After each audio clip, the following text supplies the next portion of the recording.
네, 벌써 1년이 흘렀네요. 2024년 7월. 그때 정말 전 세계 IT 시스템이 순식간에 멈춰섰던 그날, 다들 기억하시죠? 클라우드 스트라이크라는 이름이 막 뉴스 헤드라인을 도배했었잖아요. 네, 맞아요. 정말 아찔한 순간이었죠. 그렇죠. 아니 이게 그냥 윈도우 업데이트 오류 하나였는데 이게 전 세계 800만 대 넘는 기기를 그냥 먹통으로 만들어버리고 항공편은 뭐 줄줄이 결항되고 병원 수술 취소되고 금융거래까지 마비됐으니까요. 네, 피해액 추산만 해도 포춘 500대 기업 중심으로 50억 달러 이상이라고 했으니까요. 그러니까요.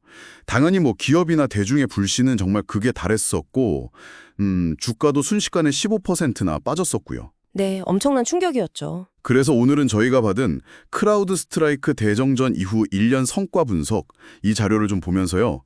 이 회사가 그야말로 벼랑 끝에서 어떻게 다시 살아 돌아왔는지, 그리고 지금 시장은 이 회사를 어떻게 보고 있는지 좀 자세히 들여다보려고 합니다. 우선 그 위기 대응부터 좀 짚어보면요.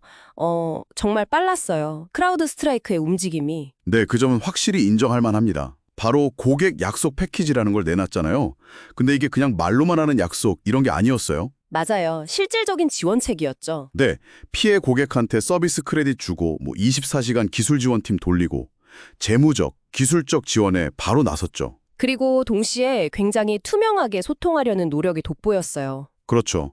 사고 원인 상세하게 공개하고 앞으로 어떻게 솔루션 개선할 건지 안정성 강화 계획 이런 것까지 다 발표했으니까요. 네, 위기 관리의 정석, 그런 접근 방식이었던 것 같아요. 근데 사실 궁금한 건 그런 교과서적인 대응이 과연 그 어마어마했던 신뢰의 균열을 정말 메울 수 있었을까 하는 점이거든요.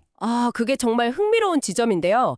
결과적으로 보면, 네, 상당히 효과가 있었습니다. 효과가 있었군요. 네, 자료를 보면 고객 유지율 있잖아요. 이게 무려 97% 수준을 지켜냈어요. 대정전 이후에요. 97%요. 와. 심지어 일부 기존 고객들은 계약 기간을 연장하는 비율이 오히려 더 높아졌다고 합니다. 아니 그게 어떻게 가능하죠? 그러니까 그만큼 위기 대응, 그리고 그 이후의 신뢰 회복 노력이 실제 고객들에게 먹혔다는 거죠. 숫자로 증명된 셈입니다. 그렇군요. 주가도 그럼? 네, 주가도 마찬가지예요. 그렇게 폭락했던 주가가 한 달 만에 거의 다 회복했고요. 그 후 1년 동안 50% 넘게 더 올랐습니다. 야, 정말 V자 반등이네요. 그렇죠. 그리고 실적도 보면 2024년 연간 매출이 전년보다 34% 성장했고 신규 계약 건수도 분기 최고치를 계속 찍었어요. 대단하네요. 이런 회복의 동력은 어디에 있었다고 봐야 할까요? 역시 그 사스 기반 구독 모델, 이게 핵심이었던 것 같아요. 특히 클라우드하고 AI 기반의 위협 탐지 솔루션이요. 그게 꾸준한 캐시카우 역할을 해줬군요. 네, 맞습니다. 이게 꾸준한 수익을 창출해주면서 수익성 면에서도 보면 경쟁사들보다 훨씬 나은 모습을 보이고 있거든요. 그러니까 그 위기 상황에서도 비즈니스 모델 자체가 단단한 버팀목이 되어준 거죠. 네, 그래서인지 증권가에서도 상당히 긍정적으로 보는 것 같아요. 자료 보니까 애널리스트 44명 중에 72%가 여전히 매수 의견을 유지하고 있다고요. 네, 장기적인 성장성에 대한 기대가 큰 거죠. 그렇죠.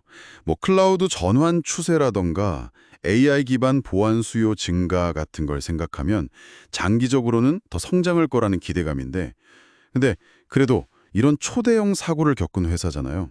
만약 낙관적이기만 해도 괜찮을까요? 그 지적은 정말 중요합니다.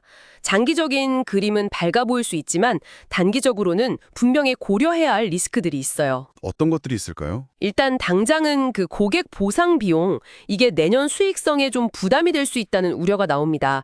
그러니까 사고의 여파가 완전히 가신 건 아니라는 거죠. 네, 그 비용 문제가 있겠군요. 네. 또 하나는 현재 주가가 경쟁사들에 비해서 약간 높게 형성되어 있다는 점이에요. 고평가 논란. 그렇죠. 소위 고평가 논란인데 만약에 앞으로 실적이 시장 기대치에 좀 못 미치거나 하면 주가가 단기적으로는 크게 흔들릴 위험도 배제할 수는 없습니다. 경쟁 환경도 만만치 않을 거고요. 물론입니다. 팔로 알토 네트워크스 같은 아주 강력한 경쟁사들이 있고요. AI나 클라우드 보안 시장에서 계속 치열하게 싸워야 하는 점도 분명 부담이죠. 협력과 경쟁을 동시에 해야 하는 상황입니다. 그렇군요. 그럼 좀 정리를 해보면 크라우드 스트라이크는 정말 사상 초유의 위기를 맞았지만 투명한 소통 그리고 아주 발빠른 실질적인 조치를 통해서 비교적 성공적으로 극복했다.